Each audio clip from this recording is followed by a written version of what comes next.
종려주일이고 동시에 고난주일입니다.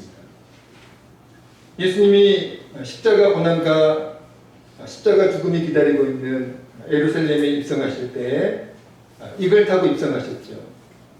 뭘 타고 입성하셨어요? 예, 그냥 나귀가 아니에요. 나귀 새끼요? 예, 어린 나귀, 나귀 새끼. 발음이 좀 셉니다. 이 새끼 저 새끼 그 새끼 같아서. 어린 나귀를 타고 예수님이 예루살렘에 입성하셨죠. 여러분, 예수님이 어린 나귀를 타고 예루살렘에 입성하신 이유가 있습니다. 그냥 어린 나귀를 타고 예루살렘에 입성하신 것이 아니에요. 발이 아프셔가지고 그렇게 나귀를 타고 입성하신 것이 아니라 예수님께서 십자가 죽음이 기다리고 있는 그 예루살렘에 입성하실 때 반드시 어린 나귀를 타고 입성하셔야만 하는 그 이유가 있었습니다.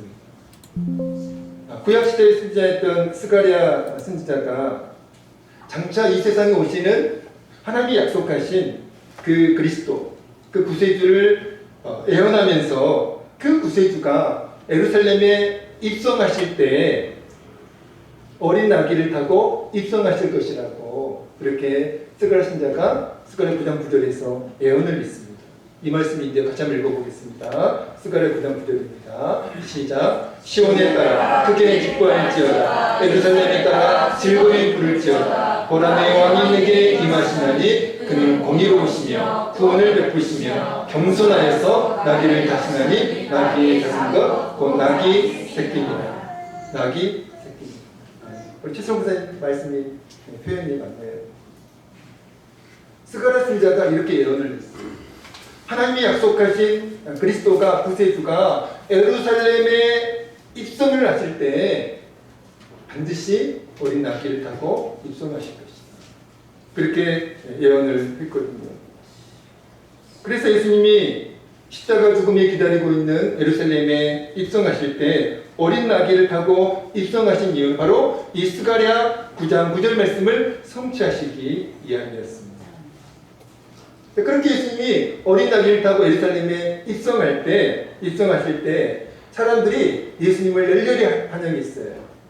열렬히 환영했는데 어떻게 환영했습니까? 요한복음 12장 13절은 이렇게 말씀하고 있습니다. 같이 읽어보겠습니다. 예수님이 예루살렘에 입성하실 때 사람들이 예수님을 열렬히 환영했는데 이렇게 환영했어요. 같이 읽어봅니다. 시작. 종려나무 가지를 가지고 맞으러 나가 외치되 호산나 찬송하리로다. 주의 이름으로 오시는 이 곧 이스라엘의 왕이시여 하더라. 아멘. 사람들이 종려나무 가지를 가지고, 종려나무는 승리를 상징하고 구원을 상징하거든요. 그래서 그 승리와 구원을 상징하는 종려나무 가지를 사람들이 막 흔들면서 또 호산나 외치면서, 호산나는 우리를 구원하소서, 그런 의미거든요. 그러면서 예수님을 열렬히 환영했거든요. 그래서 부활절 전 주일을 전 세계 교회는 종려주일, 그러니까 예수님이 예루살렘에 입성하시는 그 날을 기념하기 위해서 부활절 전 주일을 종려주일로, 고난주일로 그렇게 지키고 있는 것입니다. 그런데요, 저는 오늘 말씀을 묵상하면서 굉장히 중요한 사실을 한 가지 깨달았는데요. 주님이 쓰시는 사람이 어떤 사람인지를 오늘 본문 말씀을 통해서 제가 개인적으로 깨달았습니다. 오늘 말씀 제목이 뭐죠? 오늘 말씀 제목, 주님의 도구로 사용하소서. 저와 여러분에게는 소원이 있잖아요. 저와 여러분에게는 소망이 있잖아요. 여러분에게는 어떤 소원이 있으신가요? 소원 없는 사람 없어요. 다 소원이 있습니다. 어제 로또 복권 사신 분은 로또 1등 당첨되기를 간절히 소원했을 것이고, 좋은 대학교에 합격하고 싶은 그런 소원이 학생들이 있을 것이고, 우리 각자에게는 다 이런저런 소원들이 있습니다. 소원 없는 사람 없어요. 그러나 여러분, 하나님을 믿는 저와 여러분에게는 세상 사람들과 다른 거룩한 소원이 있어야 되잖아요. 그 거룩한 소원이 무엇입니까? 오늘 말씀 제목 그대로예요. 주님의 도구로 저를 사용하고 있습니다. 주님, 저의 인생을, 저의 삶을 주님의 도구로 사용하겠습니다. 그리고 부제가 있어요. 부제가 뭡니까? 주님이 쓰시는 사람.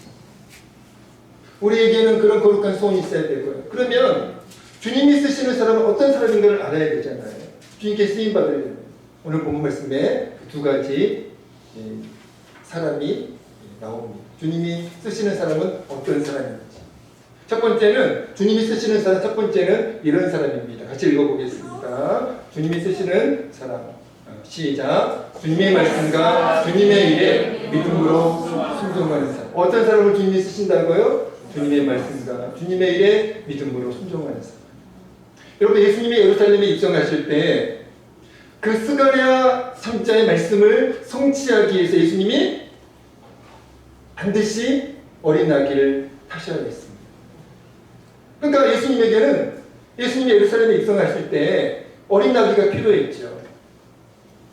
그래서 예수님이 예루살렘에 입성하실 때 제자들을 부르셔가지고 그 제자 둘에게 어떤 미션을 주십니다.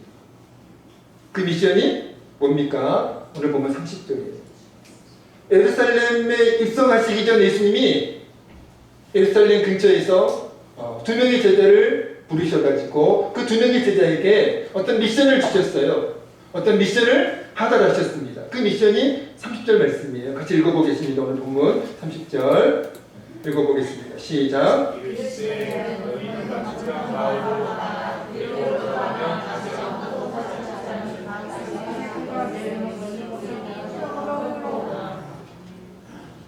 다시 한번 읽어볼까요? 예, 목소리 통일되지 않아가지고 다시 한번 읽어보겠습니다. 30절 시작. 이르시되 너희는 맞은편 마을로 가라. 그리로 들어가면 아직 아무도 타보지 않은 나귀 새끼가 내려 있는 것을 보리니 풀어 끌고 오라. 아멘. 예수님이 두 명의 제자에게 맡기신 미션이에요. 어떤 미션입니까? 맞은편 마을로 가라. 맞은편 마을로 가라. 그 마을에 가면 아무도 타지 않은 그 어린 나귀가 묶여 있을 것이다. 그러면 그 어린 나귀를 풀어서 끌고 오라. 이게 예수님이 두 제자에게 부여하신 미션이었습니다. 분명히 예수님께서 묶여 있다고 말씀하셨어요. 돌아다니는 나귀라고 말씀하지 않았습니다. 돌아다니는 나귀는 유기 나귀일 수 있잖아요. 유기견처럼. 근데 분명히 주님은 나귀가 묶여있을 것이라 그렇게 말씀하셨어요. 나귀가 묶여있다. 어떤 의미죠? 주인이 있다는 거죠. 주인이 있다는 거예요. 그러니까 여러분, 제사장 입장에서 주인이 있는 어린 나귀를 풀어서 끌고 오라는 그 예수님의 요구는 굉장히 당황스러운 요구였을 것입니다. 주인이 있잖아요. 주인이 있는 어린 나귀를 풀어서 끌고 오라는 거예요. 여러분이 당시 예수님의 제자였다면 예수님의 그 요구에 어떻게 반응하시겠습니까? 어떻게 반응하시겠어요? 여러분, 너무나 당황스러운 요구잖아요. 주인이 있는 어린 나귀를 그냥 풀어서 끌고 오라는 거예요. 주인의 동의도 구하지 않고 그냥 풀어서 끌고 오라는 거예요. 도둑놈 만드는 거죠. 감옥 가면 예수님이 책임지실 거예요? 그럼 이렇게 한별할 수 있잖아요. 너무나 당황스러운 그 예수님의 요구에 두 명의 제자가 어떻게 반응하는 것이 합리적인 반응일까요? 문제 제기해야죠. 예수님 무슨 말씀이십니까? 아니, 주인이 있는 어린 아기를 풀어서 끌고 오라뇨. 우리를 도둑놈 만드실 작정이십니까? 우리를 감옥 보내실 작정이십니까? 문제 제기해야죠. 또 어떻게 반응하는 것이 합리적인 반응입니까? 거부해야죠.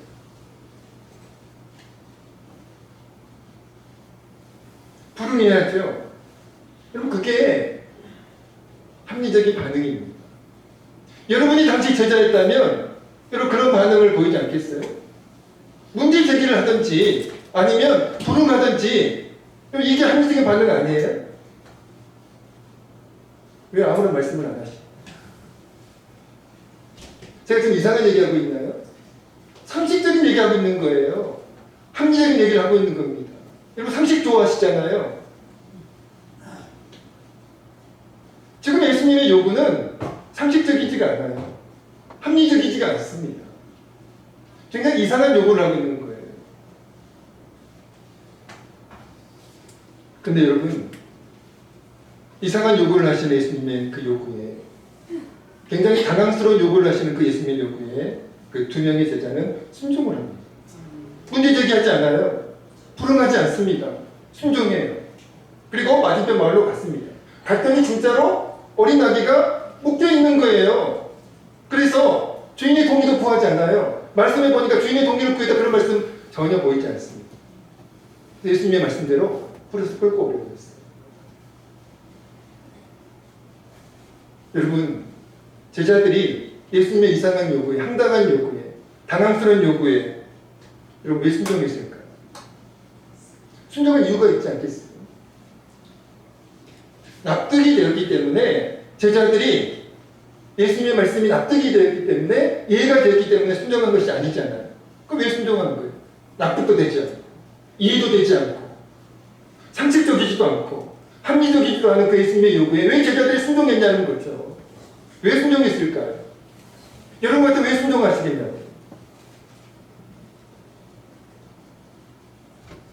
주님의 말씀이니까 순종한 거죠. 다른 이유 없어요. 납득이 되지 않아요. 이해가 되지 않습니다. 상식적이지 않아요. 그러나 제자들은 순종한 거예요. 왜요? 주님의 말씀이니까. 납득은 안 되지만, 이해는 안 되지만 주님이 말씀하시니까, 주님의 말씀이니까 제자들은 믿음으로 순종한 겁니다. 아멘.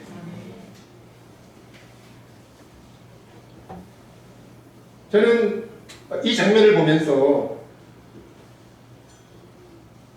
제가 깨달은 진실이 있어요.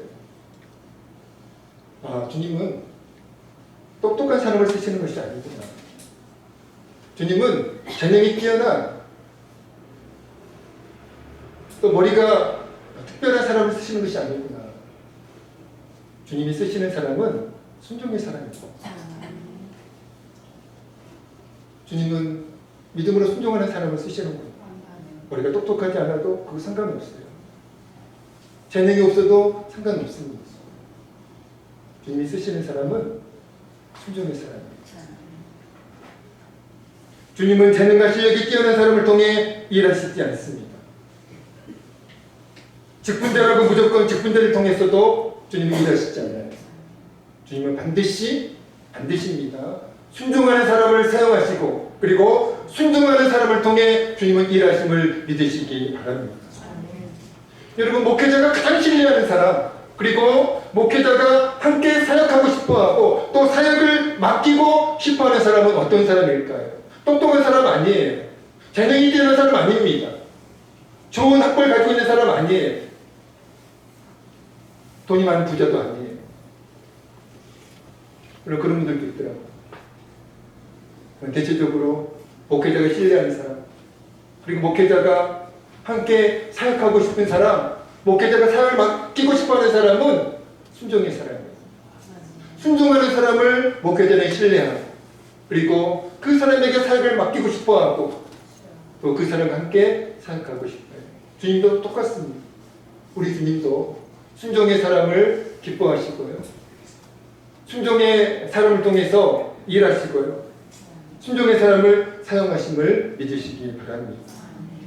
주님이 쓰시는 사람 두 번째, 어떤 사람을 주님이 쓰실까? 같이 읽어보겠습니다. 시작. 주님의 일을 기쁨과 감사함으로 감당하는 사람. 어떤 사람을 주님이 쓰신다고요? 주님의 일을 기쁨과 감사함으로 감당하는 사람을 주님이 쓰십니다. 두 명의 제자가 도저히 이해되지 않는, 납득되지 않는 주님의 그 요구에 믿음으로 순종해가지고 맞은편 마을로 갔어요. 그리고 묶여있는 어린 아기를 풀어서 끌고 오려고 합니다. 주인의 동의 구하지 않았어요. 그때 나귀의 주인이 그 두 제자에게 항의를 합니다. 당연히 항의하죠.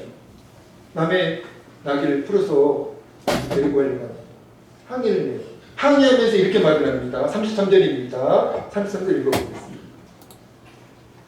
시작. 나귀 새끼를 풀 때에 그 인자들이 이르되 어찌하여 나귀 새끼를 풀느냐. 나귀 새끼를 풀 때에 그 임자들이 이르되 어찌하여 나귀 새끼를 푸느냐. 무슨 말입니까? 이 나귀는 우리가 주인인데 너희가 뭔데 남의 나귀를 임의로 그렇게 풀어서 데리고 가려냐는 거죠. 항의하면서 이렇게 말합니다. 그렇게 나귀의 주인이 두 제자에게 항의하니까 예수님은 사전에 그 사실을 아셨어요. 그 나귀의 주인이 항의할 것이라는 사실을 알고 있었습니다. 그래서 그 제자들에게 미션을 주실 때 만약에 너희가 어린 나귀를 풀어서 끌고 오려고 할 때 주인이 항의하고 뭐라고 하면 이렇게 말을 하거라. 그 말을 주님이 사전에 알려주셨죠. 그래서 두 명의 제자는 주님이 사전에 알려주신 대로 말을 한 거예요. 뭐라고 말했습니까? 34절입니다. 읽어보겠습니다. 34절 시작. 대답하되 주께서 쓰시겠다. 아멘. 대답하되 주께서 쓰시겠다. 주님이 쓰신다고 합니다. 제자들이 말을 한 것이 아니에요. 제자들이 하고 싶은 말을 한 것이 아닙니다. 주님이 시킨 말을 하는 거예요. 주님이 쓰신다고 합니다. 주님이 이 나귀가 필요하다고 하십니다. 이렇게 말을 한 거예요. 근데 놀라운 일이 일어났죠. 다른 말 하지 않았어요? 주님이 쓰신다고 합니다. 주님이 이 나귀가 필요하시다고 합니다. 그러니까 그 말에 나귀의 주인이 순순히 나귀를 보내주었다는 것이죠. 이럴 때는 아멘 한번 해주셔야 되는데 당연하게 느껴지시나요? 당연한 거 아니에요. 어떻게 이 현상이, 이 장면이 말이 안 나오네요. 어떻게 당연하게 보이냐고요. 당연한 상황 아닙니다. 이상한 상황이죠. 아니 주님이 쓰신다는 그 말에 이 나귀의 주인이 순순히 나귀를 보내주었잖아요. 여러분 나귀 새끼의 주인은 왜 자신의 귀한 재산인 그 나귀를 순순히 주님이 쓰신다고 얘기하니까 순순히 내어줄 수 있었을까요? 나귀 새끼의 주인은 분명히 주께서 쓰시겠다 그냥 내어준 것이 아니라 제자들이 주님이 쓰신다고 합니다. 주님이 이 나귀가 필요하시다고 합니다. 이렇게 말을 하니까 나귀 새끼의 그 주인이 보내준 거예요. 그러면 키는 이 말에 있는 거잖아요. 나귀 새끼의 주인이 나귀를 순순히 풀어준 키는 여기에 있는 겁니다. 여러분 주라고 하는 호칭은 일반적인 호칭이 아니에요. 아무에게나 쓸 수 있는 호칭이 아닙니다. 히브리어로 아도나이라고 그렇게 불러요. 그리고 헬라어로는 키리오스입니다.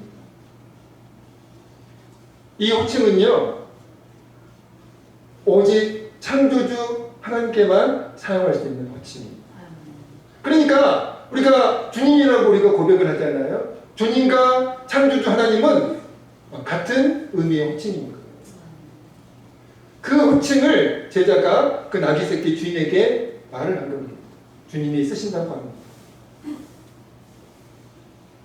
그렇기 때문에 나귀의 주인이 주께서 쓰시겠다는 그 말에 나귀를 내어줄 수 있었던 것은 그 요구와 요청을 하나님의 요구와 요청으로 이 나귀 새끼 주인은 믿은 거예요. 아, 하나님께서 이 나귀를 쓰시려고 하시는구나. 하나님께서 이 나귀 새끼를 요구하시는구나. 요청하시는구나. 그렇게 믿은 거예요. 아멘. 믿었기 때문에 그냥 보낸 겁니다. 그냥 보낸 게 아니에요. 술김에 보낸 거 아닙니다. 홧김에 보낸 것도 아니에요. 믿음으로 보낸 겁니다. 하나님의 요청으로, 하나님의 요구로 이 나귀 새끼 주인을 믿은 겁니다. 오늘 본문에는 당시 나귀 주인의 심정이 기록되어 있지 않아요. 그러나 나귀 주인의 당시 심정을 충분히 유추해 볼 수가 있는데요. 당시 나귀 주인의 심정은 어떠했을까요? 그냥 순순히 자신의 소중한 재산인 그 나귀 새끼를 순순히 보내주게 된 그 나귀 새끼 주인의 심정은 어떠했을까요? 짜증을 내면서 막 화를 내면서 분노하면서 몸을 부들부들 떨면서 그렇게 나귀 새끼를 보내주었을까요? 아니에요. 기쁨과 감사함으로 나귀 새끼를 내어주었을 것입니다.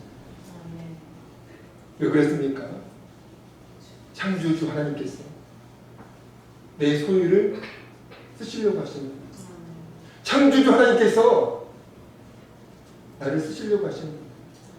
그 믿음이 이 나귀 새끼 주인에게 있었기 때문에 나귀 새끼 주인은 기쁨으로 감사함으로 그 나귀 새끼를 보내줄 수가 있었던 것입니다. 사랑하는 성도 여러분, 우리가 주님의 일을 감당할 때 왜 기쁨과 감사함으로 감당해야 할까요? 우리가 주님의 일을 감당할 때 왜 우리가 숙제처럼 감당해서는 안 될까요? 숙제처럼 감당해야죠. 왜요? 하나님께서 나를 쓰시려고 부르셨잖아요. 수많은 사람들 가운데 하나님께서, 창조주 하나님께서, 그 영광스러운 하나님께서 나를 쓰시려고 부르셨잖아요. 그리고 그 일을 나에게 맡겨주셨잖아요.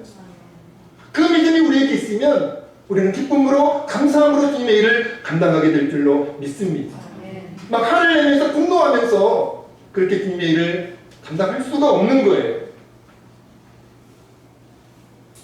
교회에서 주님의 일을 어쩔 수 없이 의무감으로 감당하는 성도도 있습니다. 물론 그것도 감사해요. 아예 안 하는 사람들도 있잖아요. 뭐 어쩔 수 없이 주님의 일을 감당하는 성도들도 있는데요. 그것도 감사하지만 그런데요, 우리가 어쩔 수 없이 주님의 일을 감당할 때, 또 불평하면서 주님의 일을 감당할 때, 여러분 주님의 심정이 어떨 것 같습니까? 그 사람에게 그 일을 맡기신 것을 우리 주님은 후회하세요. 탄식하십니다.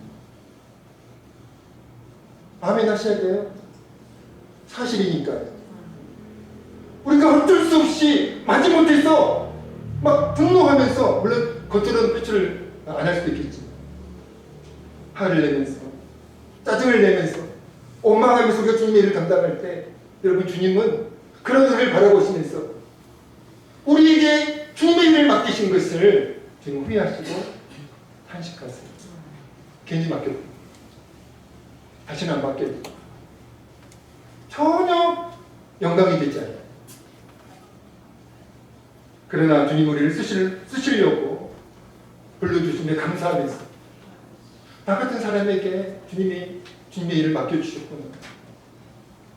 그렇게 감사하면서 작은 일이라도 기쁨으로 감사함으로 주님의 일을 감당할 때 주님이 기뻐하시고 또 반드시 그 사람에게 복을 주실 줄로 믿습니다. 그리고 더 큰 일을 맡겨주실 거예요.